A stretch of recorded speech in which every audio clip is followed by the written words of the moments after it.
Hello there, I'm Stuart Goldsmith, and in this clip from my Comedian's Comedian podcast, I talk to David O'Doherty about exactly what it means to be a hairy wildcard. And here's a clue, Joe Wilkinson probably feels the same.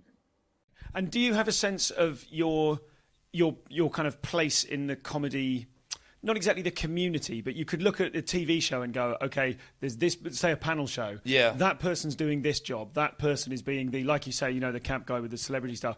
I know you kind of resist that wanting to be pigeonholed like that. I go on some panel shows now, but for a long time I didn't because I felt uncomfortable, but because I didn't know how to be on it. But now I've sort of realised the sort of things that I talk about. And I'm able to articulate them, and I'm also to stick fairly defiantly to the things that so if I'm on a panel show and they start talking about the celebrity dancing show, whereas before I would have panicked and tried to make a joke about something that I knew about. Now I'm very happy to go, I seem to be born with that part of the brain that doesn't care whether these people can dance. Okay. And what you find inevitably is, because everyone's been going like, ooh, wasn't he fabulous last weekend? I didn't know. And then if you say that, a sizable part of the audience go, ha, yes, idiots. Okay. So Joe Wilkinson and I are very rarely booked on the same. Do you know Joe Beardy, similar to this? He's the English model of this. No, he's brilliant. And he's a great guy. He and I, we feel, are always booked for the same role on TV panel shows. Okay. We're nearly always seated on the extreme left. And our job is when everyone is bogged down making Ed Balls jokes. So the host goes, David/Joe, and we've worked out that our definitive joke is to go, sorry, I wasn't listening. Does anyone know how dry cleaning works? Yeah. And I'm very proud to be that person. Yeah. That's funny that you can even identify a seat where you sit, because I'm sure that is in the producer's manual. I bet that's we need the hairy wild card. That's, you know. Yeah, and like, don't never have two hairy wild cards on the same show. The ratings will explode. I'm able to go on those shows now. You know, I've been on QI and Would I Lie to You and 8 out of 10 Cats and just be myself on them. And, you know, on most of those shows, you don't do any homework. You don't have to do any homework. And if you do, you read the paper and that's fine. Sure. And so you sort of figure out what they're probably going to talk about. But it's not a situation, like there's other panel shows that are very tightly scripted. And I can sort of do jokes, but not really. It's more, my jokes tend to be, I say the thing and then the audience go, oh, is that what he finds funny? Wow. You know, and that's the laugh, which probably it doesn't score big points on TV. Okay. Do you have principles, or do you have an idea of something that strikes you as being particularly you in terms of material? Do you see certain subjects and go, that's a thing that suits me?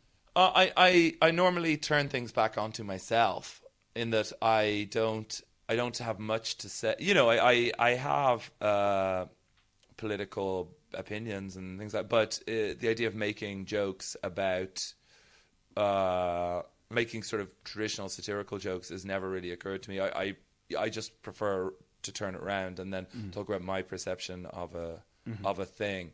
I'm trying to think of an example. Ask me another question. I'll think of an example. So when you first came to Edinburgh, you were in the kind of vanguard of acts that included people like Andy Zaltzman and Josie Long, and people that kind of, certainly with Josie and to an extent yourself as well, you kind of became labelled as whimsical. Do you know what I mean? It's like it was sort of like a subset of alternative. Yeah, it's a stick that's sort of used to beat you, the old whimsy. It's a very gentle beating, presumably. But like, I remember seeing a show a few years. Like, so the reason it comes back to it doesn't haunt me. I'm absolutely fine with it. Is I describe, like, sometimes off stage I would go, "Are you ready for very low energy musical whimsy? Like, make some noise."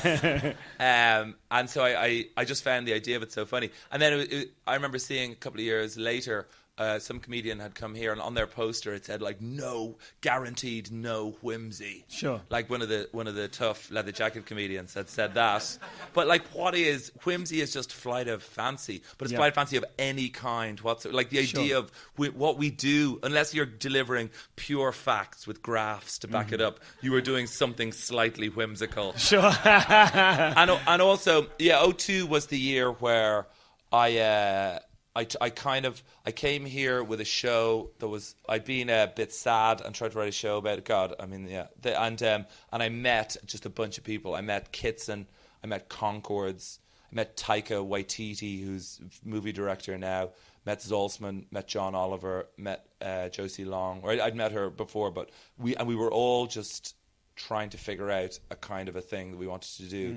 And it didn't quite fit with what was successful around then, because none of us were.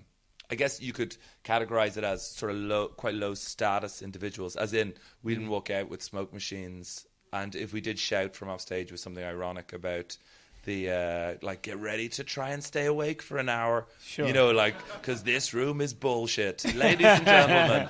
You know, and that was, whereas before, that was the start of shiny floor comedy that we see on TV now. So it was like people in tailored suits coming out and bowing and getting the adulation. That was never a thing I wanted to do. You know, my father's a jazz musician, and so jazz is like the opposite of that. Do you see, in those comedians that we've named, do you see a sort of reflection of your styles in each other's work? Because there are sort of similarities. Like a common trope of that kind of gang is to treat something gentle and meandering and whimsical as if it's, you know, like a rap battle, like, you know, or something like to kind of pretend you're Notorious B.I.G. talking about a unicorn. Yeah, I mean that's pretty low. What you've just said. It's something that's copied a lot now, and I think it originated with Kitson and with you doing Late and Live. Yeah, that whole thing of going strap in, buckle up. Yeah, but now, yeah. every idiot in tight jeans is going strap in, but without a sense of why. Right. Yeah. I guess we were. Yeah. That's a good point. I mean, I've always felt that I was trying to say something reasonably profound. You know, I've never done a show that was just a load of jokes and would just try and fill the time with talking about, you know, fairy lights and bunting, which was sort of the perception I think people who never came to the shows, or some people who reviewed it, would have had around the time of like, where is he from? I don't know, but I'd like to visit it. You know, I always tried to talk about the things that were important. It's just that those things manifest themselves as the tale of a suicidal lobster, which was the first show in here, or whatever it was then. So, you know, none of that was very tough. I remember we were referred to once as, because everyone else was getting really drunk backstage at Late and Live, and we used to go over and get to Favorite across the road from here and get milkshakes. We were called the Chocolate Milk Gang, which isn't something you see, I think, Glenn Wool or someone like that. Who, for people who don't know Glenn Wool, he very much typifies the... Well, he was certainly then. He was like mega party dude then. I remember Andrew Maxwell. so even your use of the phrase mega party dude firmly establishes you as a chocolate milk guy. I remember Maxwell, who's a friend of mine. Andrew Maxwell was just a sort of much more alpha character, brackets shorter, than me, and he once said to John Oliver, "You lads, you've always got bags."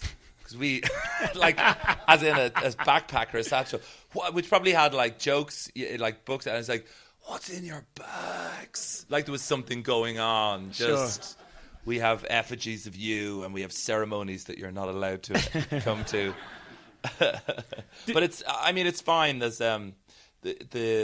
it's just through doing that, I guess it's just been this nice build of like doing the 12 shows. I think more people have come every year, so people have identified with whatever kind of soft cock bullshit comedy I do.